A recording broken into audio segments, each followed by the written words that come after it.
Unit 840 ఇరాన్కు చెందిన powerful ఖుద్స్ ఫోర్స్లో కీలక విభాగం. దీని పని ఇజ్రాయెల్ గూఢచారులను వెతికి వెంటాడి చంపడం, మిడిల్ ఈస్ట్లో దాడులకు ప్లాన్ ఆఫ్ యాక్షన్ సిద్ధం చేయడమే. అందుకే ఇజ్రాయెల్ హిట్ లిస్ట్లో ఎప్పుడు టాప్లోనే ఉంటుంది ఈ యూనిట్. తాజాగా ఈ యూనిట్ టాప్ కమాండర్ను తన స్టైల్లో ఎలిమినేట్ చేసింది. అచ్చంగా సులేమానీని ఎలిమినేట్ చేసినట్టే డ్రోన్ దాడిలో లేపేసింది. ఈ వ్యవహారం మరోసారి ఇజ్రాయెల్ ఇరాన్ మధ్య యుద్ధ మేఘాలు కమ్మేలా చేసింది. ఇంతకు ఖుద్స్ ఫోర్స్ కమాండర్ను ఇప్పుడే ఎందుకు టార్గెట్ చేశారు? ఈ మిషన్ను మొసాద్ ఎలా ఆపరేట్ చేసింది? Let's watch.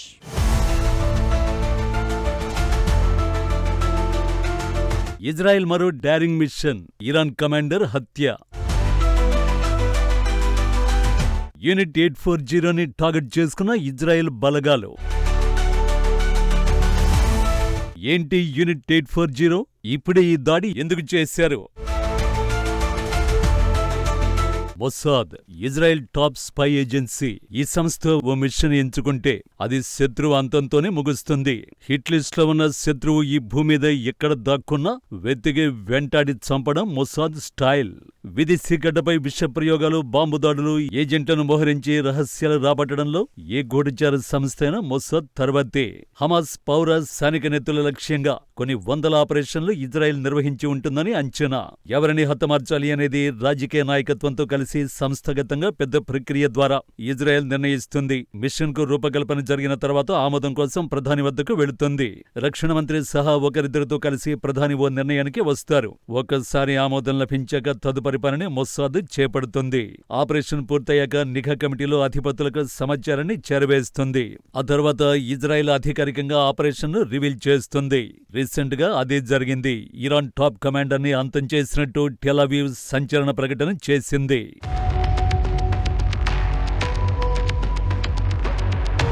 Unit 840 Israel target చేసుకున్న ఇరాన్ టాప్ కమాండర్ ఈ యూనిట్ కు చెందినవాడే. పేరు Hussein Mohammed Murshad al Jawahiri, senior level top commander. Iran revolutionary guards కు అనుబంధంగా ఉన్న ఖుద్స్ ఫోర్స్ లో యూనిట్ 840ది అత్యంత కీలక పాత్ర. ఇజ్రాయెల్ కు వ్యతిరేకంగా జరిగిన అనేక తీవ్రవాద కార్యక్రమాలు వెనుక ఉన్నది ఈ యూనిట్టే. వాటన్నింటిలో హుస్సేన్ మహమూద్ కీలక పాత్ర పోషించాడు. లిబియా, సిరియా సరిహద్దు ప్రాంతం నుంచి తన కార్యకలాపాలు కొనసాగించాడు. ఇజ్రాయెల్ కు వ్యతిరేకంగా ఉగ్రవాదాన్ని ఎగదోశాడు. ఈ క్రమంలోనే మొసాద్ టార్గెట్ లిస్ట్ లో చేరాడు. ఈ నెల 25వ తేదీన ఈశాన్య లెబనాన్ వద్ద హుస్సేన్ మహమూద్ ఓ వాహనంలో వెళుతున్నట్టు ఇజ్రాయెల్ దళాలు పసిగట్టాయి. వెంటనే దానిపై డ్రోన్ తో దాడి చేశాయి. ఈ దాడిలో హుస్సేన్ మొహమ్మద్ అక్కడికక్కడే మరణించాడు. దాడికి సంబంధించిన వీడియోను ఇజ్రాయెల్ రిలీజ్ చేసింది. కాగా దాడిని లెబనాన్ అధికారిక మీడియా ధృవీకరించింది.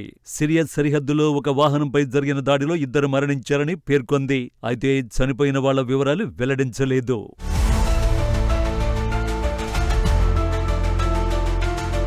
యూనిట్ 840 గురించి ఇంకాస్త డీటెయిలింగ్ లోకి వెళితే ఖుద్స్ ఫోర్స్ లోని కీలకమైన ఈ యూనిట్ ఓ ఎగ్జిక్యూషన్ యూనిట్. అంటే ప్లానింగ్ చేయడమే కాదు, క్షేత్రస్థాయిలో దాడుల్ని అమలు చేయడం వీరి పని. ఈ యూనిట్ కి ప్రపంచవ్యాప్తంగా నెట్వర్క్ ఉంది. ప్రధానంగా యూరోప్, ఆఫ్రికా, మధ్యప్రాచ్యంలో క్రియాశీలంగా ఉంటుంది. ఇరాన్ గడ్డపై కాకుండా ఇతర దేశాల పౌరులు, స్థానిక క్రిమినల్ గ్యాంగులను ఉపయోగించుకుని శత్రువులపై దాడులు చేయించడం ఈ యూనిట్ స్టైల్. దీనివల్ల అంతర్జాతీయంగా ఇరాన్పై నేరుగా ఆరోపణలు రాకుండా తప్పించుకునే అవకాశం ఉంటుంది. 2012లో భారత రాజధాని ఢిల్లీలో ఇజ్రాయెల్ దౌత్యవేత్తపై దాడి వెనుక ఈ యూనిట్ ఉందని చెబుతారు. ఢిల్లీలోని ఇజ్రాయెల్ ఎంబసీకి చెందిన ఒక కారుపై బైక్పై వచ్చిన వ్యక్తులు మ్యాగ్నెటిక్ బాంబు అంటించారు. ఈ పీరియడ్లో ఇజ్రాయెల్ దౌత్యవేత్త భార్య తీవ్రంగా గాయపడ్డారు. దీని వెనుక ఇరాన్ ఖుద్స్ ఫోర్స్ హస్తం ఉందని భారత దర్యాప్తు సంస్థలు గుర్తించాయి. ఈ తరహా హిట్ అండ్ రన్ దాడులు యూనిట్ 840 శైలికి నిదర్శనం.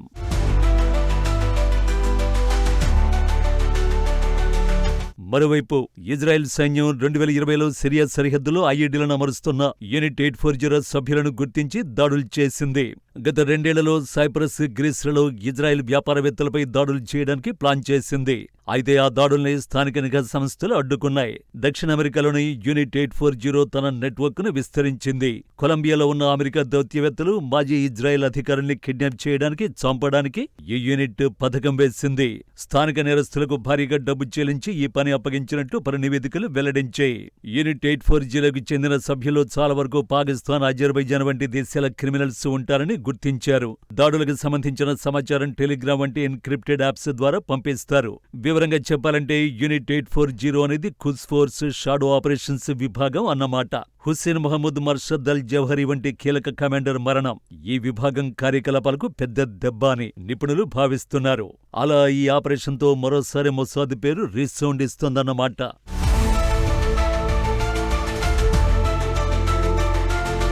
To see the invisible and do the impossible ఇది Mossad tag line. Israel Palestine పోరులో ఎంతమంది బలవుతున్నా ఎన్ని దేశాల నుంచి హెచ్చరికలు వచ్చినా మొసాద్ తన పని తాను చేసుకుంటూ వెళుతోంది. ఇజ్రాయెల్ ప్రతి అడుగు జాగ్రత్తగా పడేలా చూస్తోంది. మొసాద్ టార్గెట్ చేస్తే ఆధారాలు కాదు కదా, ఒక్కోసారి డెడ్ బాడీ కూడా దొరకదు. ఇరాన్, లెబనాన్, హిజ్బుల్లాపై ఇజ్రాయెల్ యుద్ధంలో మొసాద్ది కీలక పాత్ర. ఇస్మాయిల్ హనియే, హసన్ నస్రల్లా సహా హిజ్బుల్లా, హమాస్ టాప్ కమాండర్లను ఊహించని విధంగా అంతం చేసేసింది. హనియేను అయితే ఇరాన్ క్యాపిటల్ సిటీ టెహ్రాన్లో అంతం చేయడం అప్పట్లో ప్రపంచం మొత్తాన్ని ఆశ్చర్యపరిచింది. ఆ తర్వాత కూడా హమాస్, హిజ్బుల్లా అధినేతలుగా ఎవరు వచ్చినా విడిచిపెట్టలేదు. హిజ్బుల్లా చీఫ్ నస్రల్లాను లేపేసిన తర్వాత అతని స్థానంలో సఫీయుద్దీన్ బాధ్యతలు తీసుకుంటారని ప్రచారం జరిగింది. దాదాపు నిర్ణయం అయిపోయింది కూడా. తర్వాత సఫీయుద్దీన్ కూడా ఖతం చేసేసింది. దీంతో నస్రల్లా స్థానంలోకి మరో వ్యక్తి రావడానికి భయపడే పరిస్థితి వచ్చింది. బహుశా ఇలాంటి ఆపరేషన్లు మొసాద్కు మాత్రమే సాధ్యమవుతాయేమో.